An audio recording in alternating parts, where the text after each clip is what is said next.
సుమన్ టీవీలో మీ business promotions కోసం ఈ కింది నెంబర్ను సంప్రదించగలరు.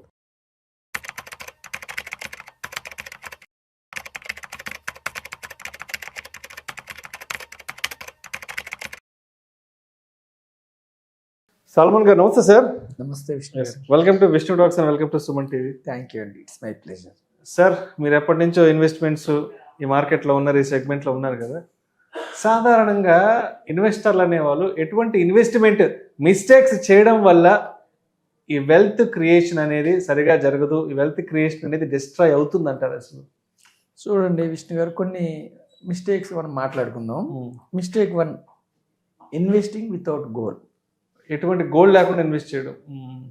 గోల్స్ పెట్టుకోవాలి. ఏమిటి ఆ గోల్స్ అంటే, ఒకటి రిటైర్మెంట్. యంగ్ 10 years కావచ్చు, 15 కావచ్చు, 20 కావచ్చు, రిటైర్మెంట్ ఉండాలి కదా. Kids, children education. అప్పుడు ఎడ్యుకేషన్ అప్పుడు మరి ఎడ్యుకేషన్ లోనో ఇంకోటి కాకుండా ఇప్పటి నుంచే ప్లాన్ చేసుకుంటే బాగుంటుంది కదా. హౌస్ మనకి డౌన్ పేమెంట్ లేకుండా హరీబరీగా కొనే బదులు ఒక రీజనబుల్గా ఇన్వెస్ట్ చేసుకుని ఒక 6 years, 7 years, 10 years మీరు ఒక డ్రీమ్ హౌస్కి ఎంత అవుతుంది, ఈరోజు ఎంత ఉంది, 10 years అవుతుంది ఎంత అవుతుంది ప్లాన్ చేసుకొని చేసుకోవచ్చు. Financial freedom. ఫైనాన్షియల్ ఫ్రీడమ్ అంటే ఇప్పుడు చూడండి, సపోజ్ మీకు 1 లక్ష రూపాయలు వస్తుంది అనుకో ఈరోజు, అంటే 50,000 కావచ్చు. మన వీడియో చూసే వాళ్ళు ఎవరైనా 50,000 వస్తుంది అనుకో శుభారుగా, వాళ్ళ సేవింగ్స్ అకౌంట్లోనో వాళ్ళ దగ్గర 2 లక్షలు ఉన్నాయి అనుకోండి, వాళ్ళకి 4 months ఫైనాన్షియల్ ఫ్రీడమ్ వచ్చినట్టు.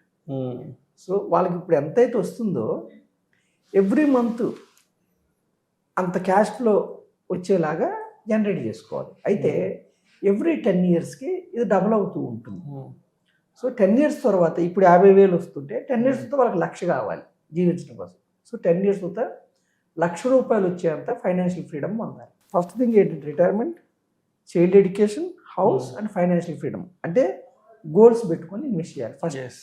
లేకపోతే అది గోల్స్ లేకుండా ఇన్వెస్ట్ చేస్తే అది మిస్టేక్ 2 ఏమిటంటే waiting for the perfect time. Waiting for the perfect time అంటే మార్కెట్స్, అది స్టాక్ మార్కెట్స్ కావచ్చు, రియల్ ఎస్టేట్ మార్కెట్ అయినా పర్వాలేదు. మార్కెట్స్ ఏమిటంటే నోబడీ కెన్ ప్రిడిక్ట్ మార్కెట్స్లో. సో ఎవ్వరు కూడా మన యొక్క క్యాపిటల్ మార్కెట్స్ ఎప్పుడు డౌన్ అవుతాయి, ఎప్పుడు పెరుగుతాయి ఎవరు చెప్పలేరు. సిస్టమేటిక్గా ఇన్వెస్ట్ చేసుకుంటూ వెళ్ళిపోవాలి. సో పర్ఫెక్ట్ టైం ఎవరు మనం చెప్పలేము మనం. సో మనము టైమింగ్ చేయలేము, కానీ టైం ఇవ్వాలి. టైం ఇస్తే మార్కెట్స్లో ఏంటంటే ఎప్పుడు కూడా లాంగ్ టర్మ్లో మీకు మార్కెట్స్ ముందుకు వెళ్తాయి. సో వెయిట్ చేయొద్దు, ఓకేనా. 3వది ఏంటంటే నో డైవర్సిఫికేషన్. అంటే మనకి ఆర్థిక సూత్రం ఏమిటంటే విష్ణు గారు, all eggs should not keep in one basket. ఎందుకంటే ఒక సంవత్సరం ఈక్విటీస్ పెరుగుతాయి, ఒక సంవత్సరం గోల్డ్ పెరుగుతుంది, డెట్ అంటే బాండ్స్ ఎప్పుడు పెరుగుతూనే ఉంటాయి, కానీ బాండ్స్లో తక్కువ వస్తుంది. కొన్నిసార్లు real estate, REITs. So diversification అనేది ఇంపార్టెంట్.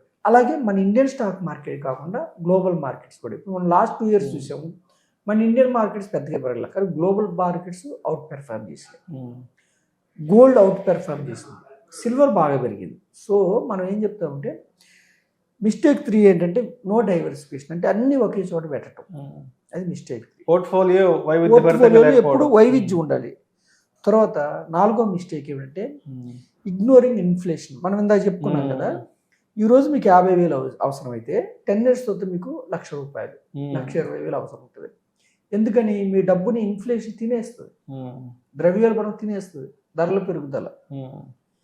మోడరేట్ ఇన్ఫ్లేషన్, ఒక 4 to 5, 6% ఇన్ఫ్లేషన్ మంచిదే, వ్యాపారస్తులకి గ్రోత్, ఎకానమీ గ్రోత్కి మంచిదే.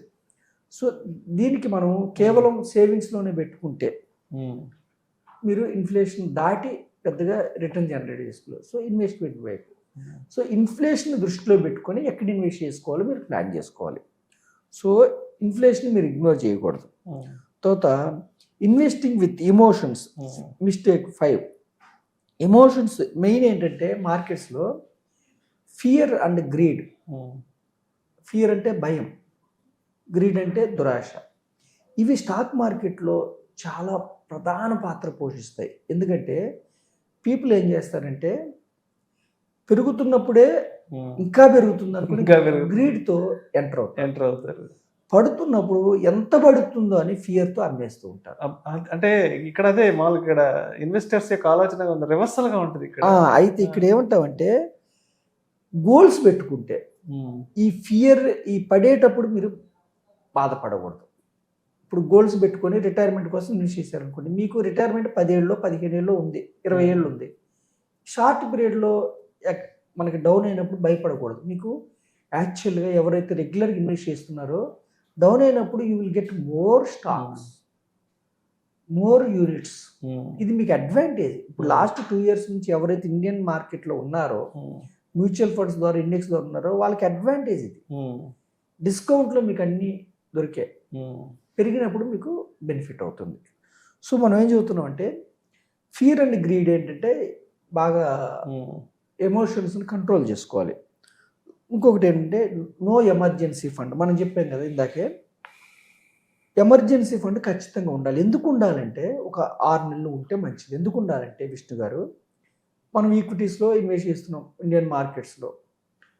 సపోజ్ మనకి సడన్గా ఉద్యోగం పోయిందనుకోండి, మన లాస్ట్ 2 years లాగా కండిషన్ ఉందనుకోండి, డౌన్లో ఉందనుకోండి మన ఫండ్, మనకు తీయాలంటే మనసు ఒప్పదు. సో ఎమర్జెన్సీ ఫండ్ ఉంటే ఒక 6 months జాబ్ పోయినా ఏదైనా బిజినెస్లో కొంచెం ఇబ్బంది వచ్చినా ఈ డబ్బుల్ని మీరు వాడుకోవచ్చు. అంటే ఎమర్జెన్సీ ఫండ్ మెయింటైన్ చేయడం కూడా ఇన్వెస్ట్మెంట్స్లో ఒక ప్రాసెస్. తర్వాత ఏమిటంటే హెల్త్ ఇన్సూరెన్స్, టర్మ్ ఇన్సూరెన్స్ లేకపోవటం అదొక మిస్టేక్. అంటే మనం ఇన్వెస్ట్ చేస్తున్నాం, కార్పస్ బిల్డ్ అయింది, హెల్త్ ఎమర్జెన్సీ వచ్చింది అనుకోండి, ఈ కార్పస్ మీకు ఎరోడ్ అయిపోతుంది. సో మీ యొక్క వెల్త్ని ప్రొటెక్ట్ చేసుకోవడం కూడా ఇంపార్టెంట్. అంటే హెల్త్ ఇన్సూరెన్స్ పెద్ద మొత్తంలో ఉండాలి. అంటే అన్ఫార్చునేట్ సిచ్యుయేషన్స్లో మీ యొక్క కార్పస్ని, అలాగే టర్మ్ ఇన్సూరెన్స్ కూడా ఉండాలి. ఇది కాకుండా ఇంకేమిటంటే chasing hot tips and trends. చేసే మిస్టేక్ ఏమిటంటే ఇప్పుడు సోషల్ మీడియాలో రకరకాల వ్యక్తులు రకరకాలుగా చెప్తూ ఉంటారు. ఆ టిప్స్ ఫాలో అయ్యి మీరు ట్రేడింగ్ చేయటం కానీ, లేదంటే టిప్స్ ఫాలో అయ్యి పెన్నీ స్టాక్స్ కొనుక్కోవటం కానీ, మీకు పెన్నీ స్టాక్స్ కూడా ఒక్కోసారి పెరుగుతాయి. పెరిగినాయి కదా అని అందులో చిక్కుకున్నారు అనుకోండి, మళ్ళీ మీరు అమ్మకానికి పెట్టినప్పుడు కొనేవాడు ఉంటాడు. చిన్న చిన్న టిప్స్ విని ఫాలో అవ్వద్దు మీరు. అంటే మీరు ఇన్వెస్ట్ చేయాలనుకుంటే ఎస్పెషల్లీ స్టాక్స్ అనుకోండి, మీ ఓన్ రీసెర్చ్ ఉండాలి.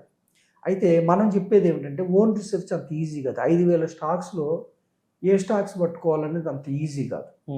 సో మనం ఏం చెప్తున్నామంటే ప్రజలకి గంపగుత్తగా స్టాక్స్, సెన్సెక్స్ కావచ్చు, నిఫ్టీ కావచ్చు, నిఫ్టీ నెక్స్ట్ 50 కావచ్చు, మిడ్ క్యాప్ ఇండెక్స్ కావచ్చు, నిఫ్టీ స్మాల్ క్యాప్ ఇండెక్స్ కావచ్చు, లేదు ఇండెక్స్ని బ్రాడర్గా బెంచ్ మార్క్ కింద తీసుకున్న ఈక్విటీ మ్యూచువల్ ఫండ్స్ కావచ్చు. ఇలా తీసుకుంటే కామన్ మ్యాన్ నష్టపోవడానికి అవకాశాలు తక్కువ. తర్వాత ఏంటి, ఇన్వెస్టింగ్ వితౌట్ రివ్యూయింగ్ యువర్ పోర్ట్ఫోలియోని రివ్యూ చేసుకుంటూ ఉండాలి ఎప్పటికప్పుడు. అంటే ఒక 2-3 ఎస్పెషల్లీ మ్యూచువల్ ఫండ్స్ అయితే 2-3 yearsకి ఒకసారి రివ్యూ చేసుకుంటూ ఉండాలి. ఇవన్నీ మనకి ఈ మిస్టేక్స్ని అవాయిడ్ చేయాలి. ఎవరైతే ఇన్వెస్ట్ చేస్తున్నారో ఈ మిస్టేక్స్ జనరల్గా అవాయిడ్ చేస్తే వాళ్ళకి దీర్ఘకాలంలో వెల్త్ జనరేట్ అవుతుంది. సో మనం ఏం చెప్తున్నామంటే ఫైనల్గా ఏం చెప్తున్నామంటే మ్యాక్సిమం అవాయిడ్ చేయాల్సింది ఏంటంటే గ్రీడ్ అండ్ ఫియర్ వల్ల, తర్వాత టైమింగ్ చేయటం, గ్రీడ్ అండ్ ఫియర్ వల్ల ఎమోషన్స్తో మీరు పెరిగేటప్పుడే ఇన్వెస్ట్ చేయటం, తగ్గేటప్పుడు బయటకు రావటం.